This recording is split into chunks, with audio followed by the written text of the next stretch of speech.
नमस्कार, मैं अभिषेक राज, CEO founder इजीवे global. चलिए आज हम बात करेंगे इंडियन नेवी के बारे में। इंडियन नेवी का एडमिट कार्ड आप लोग डाउनलोड कर चुके होंगे और इस एडमिट कार्ड में बहुत सारी जानकारी दी गई है जिसको आपको जानना बेहद जरूरी है। अगर बिना इंफॉर्मेशन के, बिना इस पॉइंट्स को पढ़े हुए अगर आप एग्जाम देने जाते हैं तो हो सकता है आपका एग्जाम को रोक दिया जाए, क्योंकि ये भारतीय नौसेना का एग्जाम है। भारत के तीनों सेनाओं के किसी भी एग्जाम में अगर आप एग्जाम देने जाते हैं तो वहां पे अनुशासन मस्ट होता है, जरूरी होता है, और वो लोग नियम को बहुत सख्ती से पालन करते हैं। इसीलिए हर एक पॉइंट को, छोटे छोटे पॉइंट को आपको ध्यान देना होगा। तो ये एडमिट कार्ड आप डाउनलोड किए होंगे तो यहां पे लिखा है Indian Navy civilian interest test, मतलब INCET, और ये पोस्ट जो है ट्रेडमैन का है, आप लोगों को पता होगा।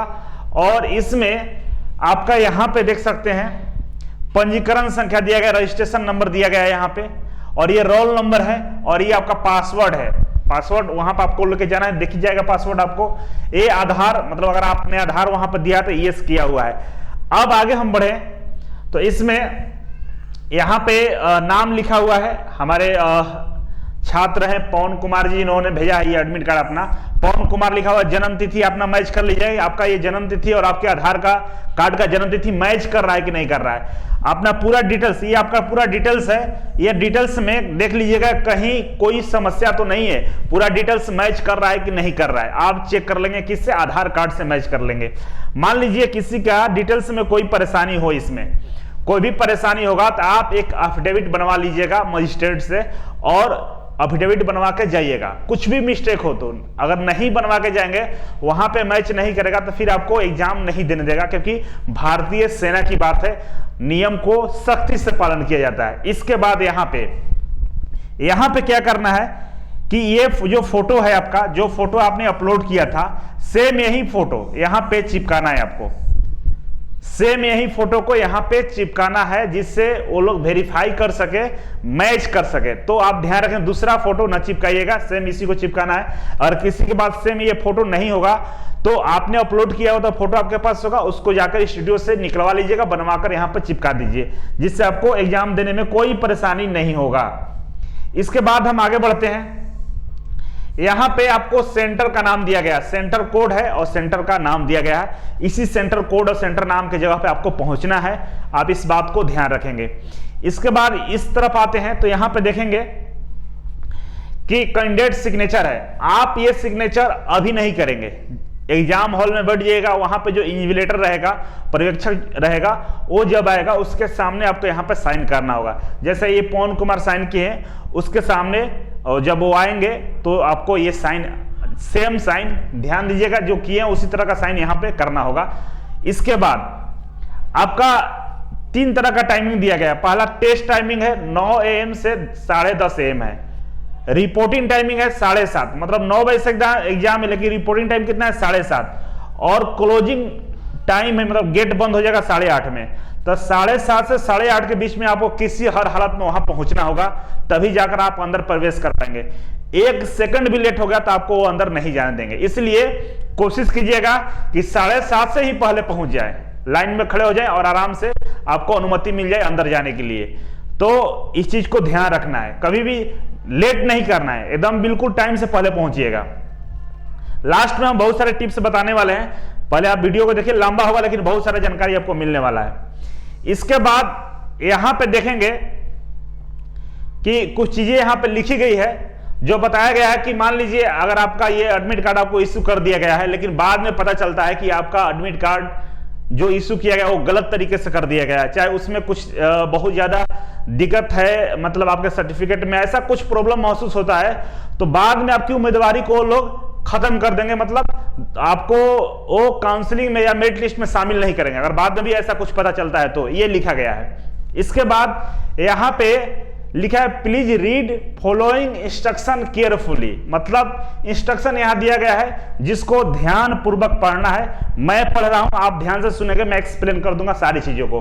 पहला पॉइंट है, इसमें लिखा है कि this admit card must be presented for verification with 1 colour photograph along with original, not photocopy or scan copy, valid photo identity card.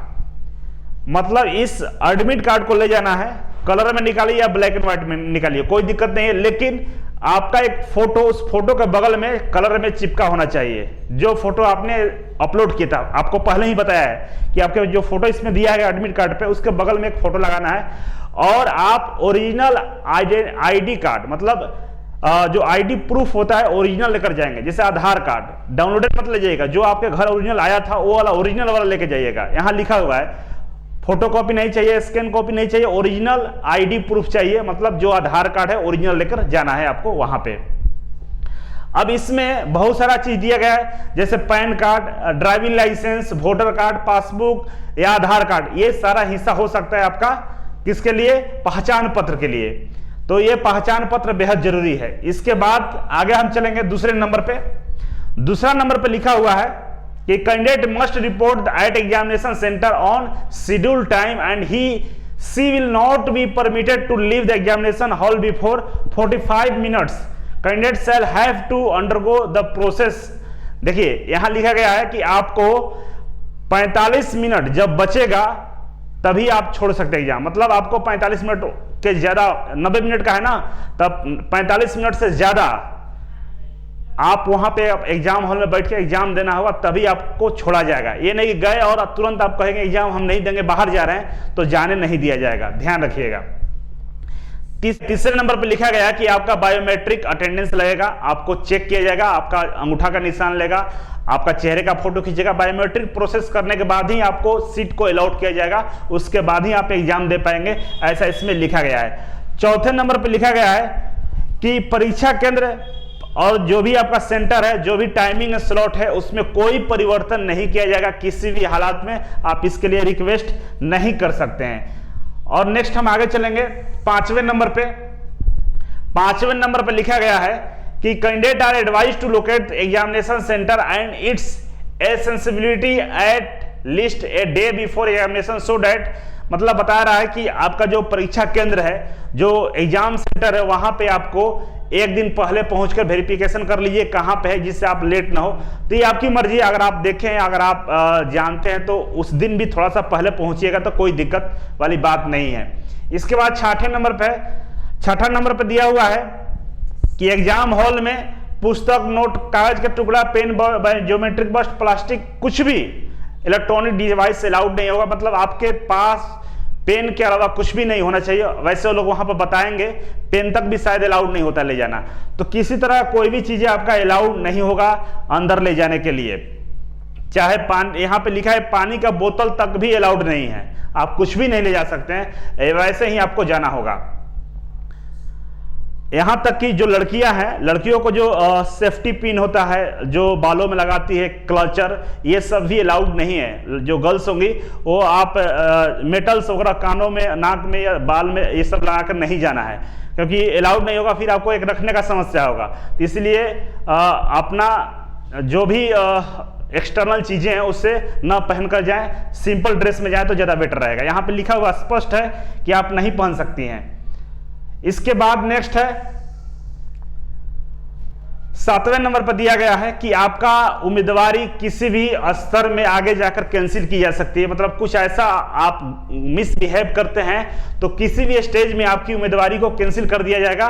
जिसमें इसमें बताया गया है कि कैंडिडेट के लिए जो अनुच्छेद इसमें बनाया गया, उस अनुच्छेद के तहत आपकी उम्मीदवारी को रद्द कर दिया जाएगा, यह लिखा हुआ है। इसके बाद 8वें नंबर पे है जो PWD वाले व्यक्ति है, जो हैंडीकैप है, उनके लिए कुछ टर्म कंडीशन दिए गए हैं, तो वो लोग आप अच्छे से पढ़ लीजिएगा, क्योंकि आपके लिए स्पेशल जो टर्म कंडीशन होता है वो यहाँ पे मेंशन किया गया है। तो आप इसे रीड कर लीजिएगा, जो टर्म कंडीशन आप फॉलो कर सके इसे। इसके बाद हम सीधे चलेंगे नेक्स्ट पॉइंट के लिए कि आपको 9वें नंबर पे एक पॉइंट लेगा, बेहद ही इंपॉर्टेंट है 9 नंबर पे, कि आपको एग्जाम सेंटर में एग्जाम देने के बाद जब एग्जाम खत्म होगा तो आपको ये एडमिट कार्ड वहां पर जमा करना होगा। ओरिजिनल एडमिट कार्ड वहां पे जमा हो जाएगा, इसलिए इसका एक फोटोकॉपी अपने पास रखिएगा फ्यूचर के लिए। एक फोटोकॉपी कराकर घर पे रख लीजिएगा, नहीं तो वहां भी जाकर एक फोटोकॉपी करा सकते हैं। मतलब एक फोटोकॉपी आपके पास होना चाहिए फ्यूचर के लिए, क्योंकि ये ओरिजिनल वाला जमा हो जाएगा। तो इस बात को ध्यान रखना है कि ओरिजिनल ये एडमिट कार्ड आपका जमा कर लिया जाएगा और आपको अपने फ्यूचर के लिए फोटोकॉपी रखना होगा, रख लीजिएगा, ज्यादा बेटर रहेगा।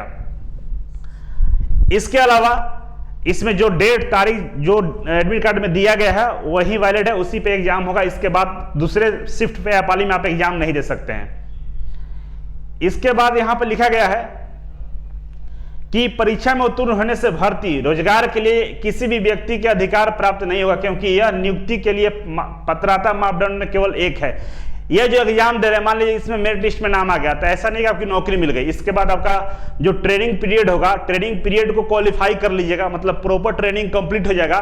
इसके बाद ही आपको ये जो नौकरी है कंफर्म किया जाएगा, ऐसा लिखा हुआ है इसमें। तो सही बात है, बिना ट्रेनिंग किए कंप्लीट किए आपका नौकरी कंफर्म नहीं होता है किसी भी डिपार्टमेंट में। इसके बाद आगे दिया गया है, यह भी बेहद इंपॉर्टेंट है 12 नंबर पे, कि इसमें 100 प्रश्न होंगे। प्रश्नों की संख्या 100 रहेगी, 90 मिनट टाइम मिलेगा आपको, और इसमें हिंदी और इंग्लिश दोनों में विकल्प दिए रहेंगे, और इसमें कोई निगेटिव मार्किंग नहीं रहेगा। मतलब प्रश्न आप गलत भी करेंगे तो उसके लिए अलग से कोई नंबर नहीं काटे जाएंगे। इसीलिए आप सबसे पहले उन प्रश्नों का हल कीजिएगा जो आपको आ रहा होगा, दूसरे बारे में वैसे प्रश्नों का हल कीजिएगा जिस पे थोड़ा सा समय लगता हो, और तीसरे बार में आप पूरे प्रश्न को हल कर दीजिएगा, आए या ना आए, क्योंकि निगेटिव मार्किंग नहीं है। तो इस बात को ध्यान रखेंगे। और प्रैक्टिस करने के लिए इसके वेबसाइट पे लिंक आ गया, जहां पे आप प्रैक्टिस कर सकते हैं कि किस तरह का एग्जाम पैटर्न रहेगा, किस तरह से वहां पे सॉफ्टवेयर उसका काम करेगा, और जानने के लिए इसके वेबसाइट पर जाकर आप एग्जाम का प्रैक्टिस कर सकते हैं। यह दिया गया है। इसके बाद नेक्स्ट है, कोविड को लेकर कुछ इंस्ट्रक्शन दिए गए हैं। अब इसमें बोला गया है कि वैसे कैंडिडेट को बैठने नहीं दिया जाएगा जो समय पे नहीं पहुंचेगा, मतलब गेट बंद होने के बाद जाने पे आपको अलाउड नहीं किया जाएगा। इसके बाद आप एडमिट कार्ड लेकर नहीं जाते हैं तो आप एग्जाम में नहीं बैठ पाएंगे। इसके अलावा आईडी प्रूफ आपके पास ओरिजिनल होना चाहिए, अगर नहीं होगा तो एग्जाम में नहीं बैठने दिया जाएगा। इसके अलावा आपके एडमिट कार्ड पे रंगीन फोटोग्राफ चिपका होना चाहिए, सेम जो आप अपलोड किए थे, तभी आप एग्जाम में बैठ पाएंगे। ये यहाँ पे बिल्कुल क्लियर इंस्ट्रक्शन है। कोविड को लेकर यहाँ पे इंस्ट्रक्शन है कि आप मार्क्स लेकर जाएंगे, मार्क्स पहनना अनिवार्य है। बिना मार्क्स के अगर आप जाते हैं तो आपको एग्जाम सेंटर में अलाउड नहीं किया जाएगा। इसके बाद आपका थर्मल स्कैनिंग किया जाएगा, अगर उसमें आपका जो टेम्परेचर है ज्यादा रहेगा, बॉडी का जो टेम्परेचर है ज्यादा रहेगा, तो फिर आप एग्जाम नहीं दे पाएंगे। तो इस तरह से कोविड का भी ध्यान रखना होगा। सैनिटाइजर साथ में ले लीजिएगा। और लास्ट में मैं थोड़ा बहुत टिप्स बता देता हूं कि अगर आप एग्जाम सेंटर में बैठेंगे तो आधा घंटा पहले एकदम रिलैक्स हो जाइएगा, आराम से बैठिएगा। सारे प्रश्न पत्र जो आएंगे आसान रहेंगे, आपको ज्यादा टेंशन नहीं लेना है। जो आपने प्रैक्टिस किया है, जो रिवीजन किया है, उस पर भरोसा रखिएगा और आराम से एग्जाम दीजिएगा। अंत में 5 से 10 मिनट टाइम बचाकर रखिएगा, किसी भी प्रश्न को छोड़कर नहीं आना है, क्योंकि निगेटिव मार्किंग नहीं है। दूसरा चीज ध्यान ये रखना है कि सबसे पहले उस प्रश्न को करेंगे जो आपको आ रहा होगा। टाइम वहां पे रुकना नहीं है, जो आ रहा है उसको पहले टिक आउट कर लेंगे। टोटल 100 प्रश्नों तक चले जाएंगे। इसके बाद दूसरे स्टेज में मार्क रिव्यू में जो क्वेश्चन आप डाले होंगे, जिसमें थोड़ा सा टाइम देना होगा, उसको कैलकुलेशन करके आंसर देते जाइएगा। और टाइमर जरूर देखते रहिएगा। टाइम कम से कम लास्ट का 5 से 10 मिनट के बीच में टाइम आपको बचाना होगा सारे प्रश्नों को टिक आउट करने के लिए। ये सारी चीजें कीजिएगा और आई होप कि आप तैयार होंगे। और बी पॉजिटिव, हमेशा अच्छा सोचिए कि आप सफल होंगे। बहुत आसान है, आपको टेंशन नहीं लेना है, और सफलता असफलता मिलती रहती है। इसके लिए ना टेंशन लेकर अपने कर्म को करना है, एग्जाम देने जाना है। और हमारे तरफ से बहुत सारी शुभकामनाएं, बेस्ट विशेष है आपके लिए कि आप सफल हो। और जब आप सफल होंगे तो मिलने एक बार जरूर आइएगा, आपका स्वागत रहेगा मेरे पटना ऑफिस में। तो चलिए आज के लिए बस इतना ही था। Thank you so much. फिर मिलते हैं आपसे एक नए वीडियो और एक नई जानकारी के साथ। तब तक के लिए नमस्कार।